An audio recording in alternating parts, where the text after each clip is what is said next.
Olá pessoal, então na última aula eu falei que a gente ia dar uma geral no diretório etc para mostrar algumas características dele. Então eu vou entrar aqui nele. Eu estou com outro usuário, mas isso não tem nada a ver. Era Ronaldo, agora é Satangos, mas não tem problema. Praticamente a mesma coisa. Então aqui dentro do etc eu tenho vários arquivos de configuração do sistema.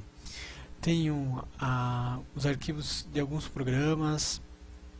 Pode ver que tenho configuração de áudio aqui com alça. Tenho configuração de Java, calendário, console. Algumas configurações de internet. Aqui é o tempo do sistema. Aqui é rede. Então a gente tem vários arquivinhos que servem para você configurar o seu sistema.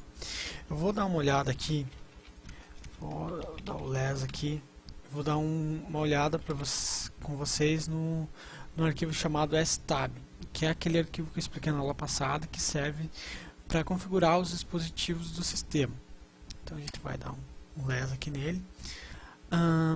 Aqui ó, já diz, aqui em cima o que é o arquivo. Então um arquivo estático que mostra informações do sistema. O que é basicamente esse arquivo? Ele vai dizer ao sistema quais são os dispositivos que vão ser reconhecidos por ele. Então aqui a gente tem todas as partições. Lembra que na aula passada eu falei que cada um dos dispositivos tem que ter um arquivo dev correspondente? Então aqui ó, por exemplo, essa minha partição aqui, esse meu arquivo SDA2, ele é montado na raiz. Quer dizer que ele é a minha partição onde eu tenho os arquivos de todo o meu sistema. Estão aqui montados com o SDA2. Aqui o tipo, no caso ext3, e aqui as opções que eu tenho de montagem desse sistema de arquivo. Aqui embaixo a mesma coisa, tem um arquivinho dev com a minha partição. Lembrando que as partições no Linux elas não são como no Windows. Por exemplo, lá tem C, D, F. Aqui não, aqui corresponde ao SDA3, SDA5, etc. Então aqui é SDA3 porque é um HD SATA meu. Então é dividido assim.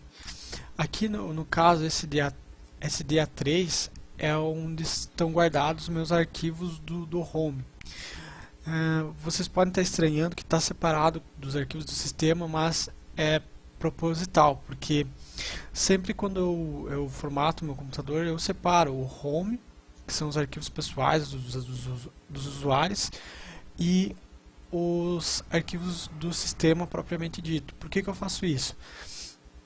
Uma é para separar, deixar mais organizado o meu sistema operacional, e outra para, se caso aconteça algum problema, eu preciso formatar o meu sistema de arquivos, eu não tenho que fazer backup dos arquivos que estão na partição home.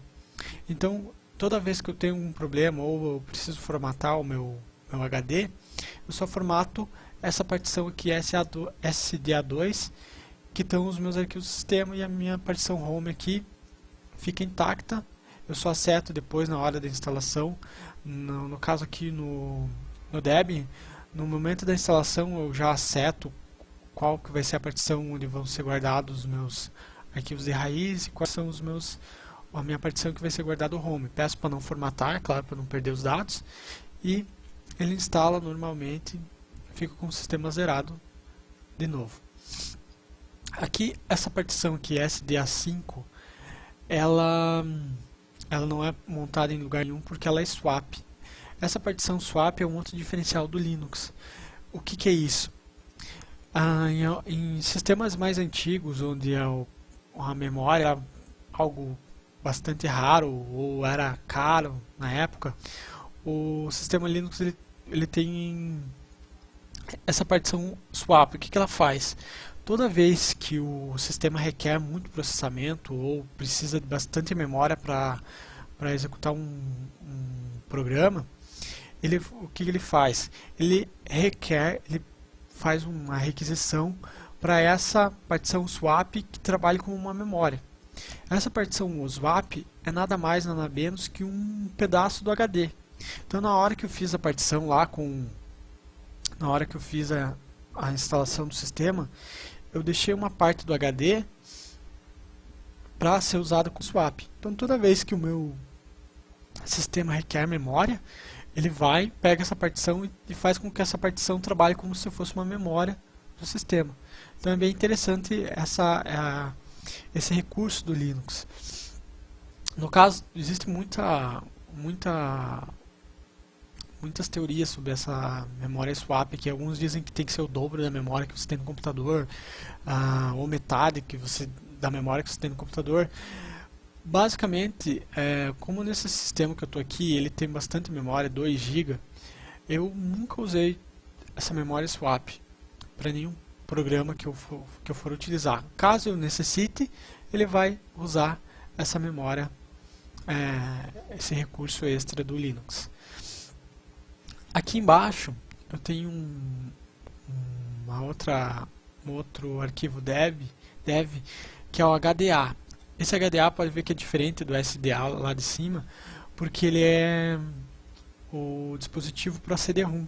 Aqui ó, ele mostra onde é a ponta de montagem dele, é no CD-ROM. Então ele usa HDA. Aqui embaixo eu tenho uma outra característica que é a memória com partição em TFS. Aqui eu tenho nesse computador, eu também tenho um Windows instalado para algumas coisas que eu preciso fazer na faculdade. Então eu tive que instalar o Windows nessa partição NTFS.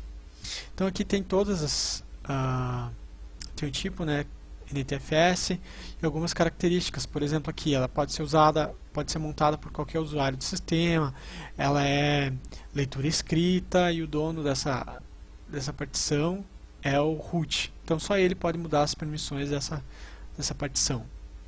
Aqui eu tenho uma outra partição ext3, que é a mesma lá do meu sistema de arquivos.